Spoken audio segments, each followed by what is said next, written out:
Humans, for the most part, don't have a clue. They don't want one or need one either. They're happy. They think they have a good bead on things.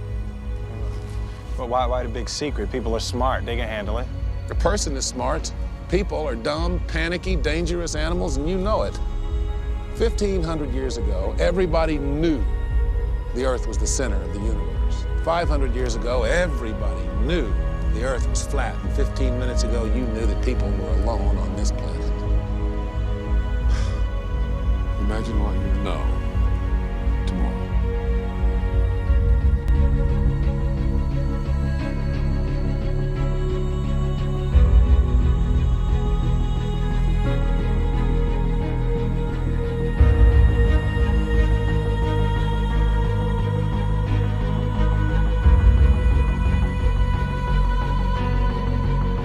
As we get further away from Earth, we'll pass through the Van Allen belts, an area of dangerous radiation. Naturally, we have to pass through this danger zone twice, once up and once back. Shielding will be put to the test as the vehicle cuts through the waves of radiation. Sensors aboard will record radiation levels for scientists to study. We must solve these challenges before we send people through this region of space.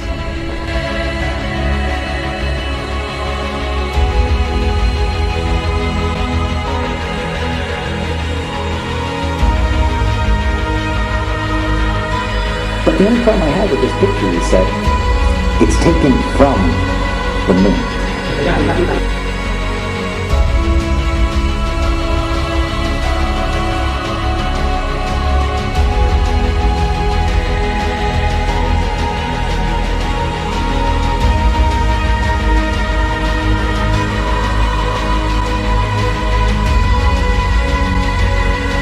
It seems the camera crew was already there.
This star in a jar is made when a sound wave is passed through a small bubble inside a flask of liquid.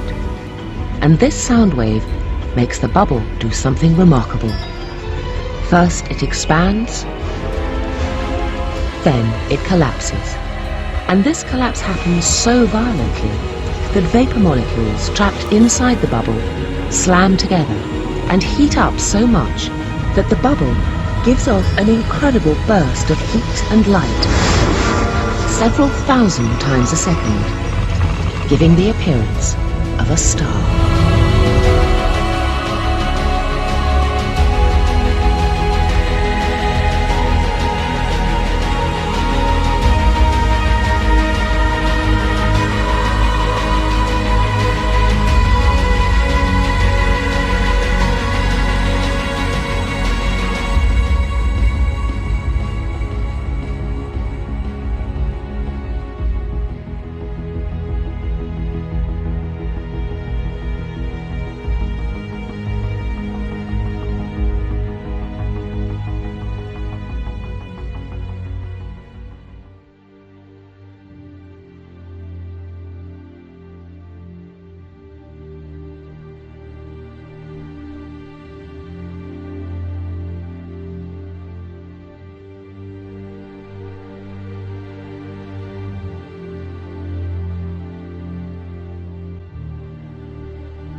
Mr. Armstrong bought several ABC Digital.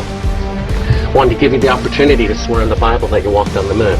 Will you put your left hand on the Bible and swear to God that you walked on the moon?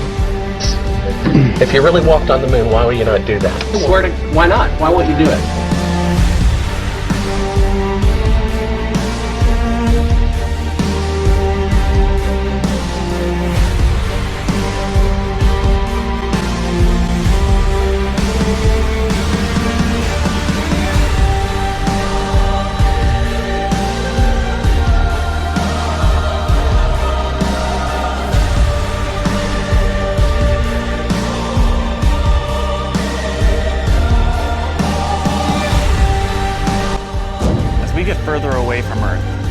pass through the Van Allen belts, an area of dangerous radiation.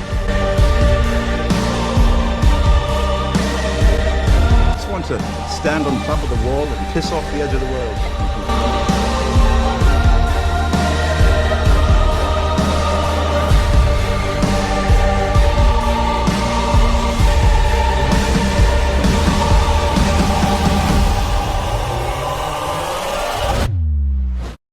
The first thing a lot of people say is, where's the edge? Well, look at this map where Antarctica is a 360-degree ice barrier that holds the water in. These ice walls are real, and they stand 150 feet above the surface of the water. Then you need to understand that there is no independent access to Antarctica. Average people can only go there on a guided tour. It has no towns, no cities, and no permanent residences. What's past the 150-foot ice wall is anyone's guess. How far the ice extends, how it terminates, and what exists beyond it. The Antarctic Treaty, signed in 1959 by 12 nations and more later on, states that Antarctica is for peaceful purposes only. No military activities, just scientific research and government exploration. Expeditions by any party must be discussed in advance. It's the longest and most successful treaty between nations. The treaty also states that there are ships, stations, and equipment to ensure compliance of the treaty. Sounds like military activity to me. Anyway, so this azimuthal equidistant map appears to be correct for the most part. Over the centuries, there's been other maps that look pretty close to it as well.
You know what I want to think of myself as a human being, because I don't want it to sound like, as Confucius say, but under the sky, under the heaven, man, there is but one family. It just so happened, man, that people are different.